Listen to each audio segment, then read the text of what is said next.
unpacking this worksheet, I'd be over cloud 9. And if we shared where we were surprised about different groups, it's the surprise. That's why it says seek surprise on it. When you're surprised by a group that you thought wasn't going to be a certain way, share it with somebody. You know, I come home and I get to tell my family, say, oh my gosh, I met the nicest person. He just got out of prison. He hasn't been out for 15 years. I mean, he didn't even know that this invention came out. He'd never seen a cell phone. And he's so excited about rebuilding his life. His childhood breaks my heart. I want him to have a second chance. This time in an hour and a half to give this the time and attention, I would love to. But I decided to give you a 3-page worksheet in the wild, optimistic Monique way of maybe they'll look at it and do it all later. And if you ever want to talk about this, I'm at Whatcom Community College, and we're doing the Equity Project, and we're into this stuff. So find me. So what I will say is that when we look at hiring senior citizens or hearing their voice, we might think about, well, they're going to call out a lot. Maybe they don't have the energy, or maybe they have a lot of pain or that kind of thing. But Best Buy empowered their workers to get feedback directly from their customers, and were able to send information straight up the food chain. This is back probably 2009. They said, hey, guess what? Our customers can't read the appliance styles. There's a bunch of older people and people who have different ability to see, and we need more contrast on our appliances. Well, Best Buy really got to capitalize on that. And all of a sudden now I can see my stuff better. I'm 50. I have the light on everywhere now to see. It's just different. It's getting harder for me. And I'm probably a pretty decent customer for you. And maybe arguably a good staff member. But I need more light to see.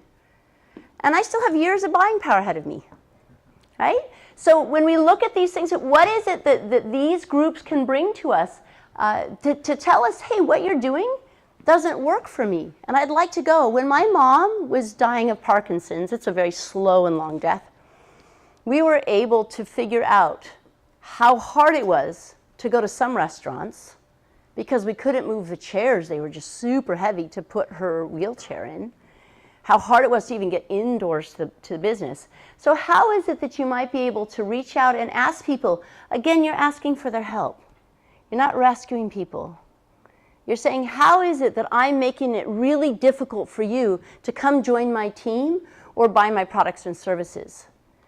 How can you do that in a way that acknowledges that every one of these groups is an asset? So who here is saying no way, or who here is saying here's how I find a group to be an asset, and it was new for me? Assets, groups. Yeah, who here is saying no way? There are some labels I have for some of these here. There's no way there's an asset for them. Or who here says, yeah, actually, I found an asset here in this group that I didn't know I had before. Anybody have one that they want to share? I'm ready to argue. Yes? The guy with the cloud over him? Yeah. I tend to be really positive, and I'm drawn to people that are really positive and enthusiastic. So I initially went to him like, oh, I don't want people like that around. Yeah. Thinking about work, my work life. Yeah. I'm really positive. I don't want some, negative Nancy bringing me down. But I have people like that in my life that have taught me so much. I mean, I'm thinking about one friend in particular who's kind of Eeyore, but he also has thinks about so much and maybe things that I wouldn't consider. And Yeah, so somebody who is lower on the affect scale, we can say in my nerdy language, somebody who's just a little bit more cautious and conservative, part of that is biological. People like me, Tigger, I was born this way. It's not some great discipline. It's not because I run 3 miles a day and I eat right. This is a cortical lottery I won. Jonathan Haidt has this fantastic book called The Happiness Hypothesis. I highly recommend it. And he talks about, I won the cortical lottery. Now there's other people who don't, right? They're more cautious. But just like we need the cautious analyzers, we need people to say, hey, wait a minute, let's slow down and think about this. And also, I have somebody who has struggled with depression their whole life. And we have found they're actually really a 180-degree difference way of describing similar passions. And so I'm in there saying, we got to keep fighting. There's so many people to include, and there's so many people to reach. And he says, you know what? It's never going to work. We're past the tipping point. It's all going to go to heck. And we had a great conversation. He says, but we might as well keep fighting anyway. And we've had these really great conversations. And I realized that for me, I was afraid of losing positivity. I was afraid because I can picture me giving up. And there is nothing more scary for me to picture. So I was afraid of being around somebody who was a little bit more negative until I realized that we had a lot in common. Thanks for sharing that one. Anybody else?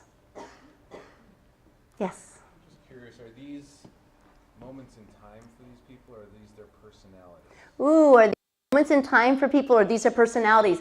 So we can rationally know that we've just snapped a picture of a moment in time, but our brain is looking for the chair, right? So our brain is trying to decide that that person, and this one is easy to come to mind, this person is a problem. Because there's a danger. Media tells me, oh, look, this is even a black male. This is a problem, right? This is what media has told us. This is what a lot of society has told us.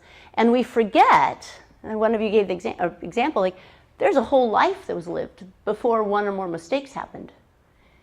And what I'm inviting us to do is challenge. If I think I know something, right? So yeah, the idea here is to remember that this is just a snapshot in somebody's life. Thanks for that question. Anybody else have anything they want to say about this? Yes?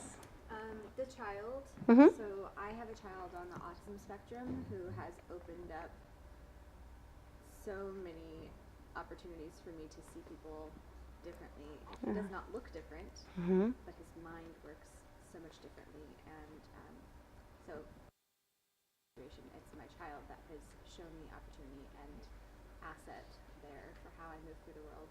Yeah. So is neurodiverse, and having had that in your home with somebody that you care about, somebody you protect, has really opened your eyes. I read the most beautiful description from a classmate of mine from high school who's raising a child with Down syndrome, and how much she's learned and wants the whole world to learn from her child. And some of our most powerful advocates are people who've raised somebody that's different. Or for those of us, again, going back to Andrew Solomon's book and movie, Far from the Tree, how do we negotiate that when our identity is radically different, our experience is radically different from the people that we love the most? And it can really open us up to say, wow, there's a lot of ways of being, and they're probably all okay. And I just need to get radically comfortable with being uncomfortable and figuring out what valuable things are being brought to me from this different perspective. Who here has either known somebody closely or is themselves personally, you don't have to describe what it is, but has ADD or knows somebody with ADD and has found that that's effective? Yeah, that's a growing population, right?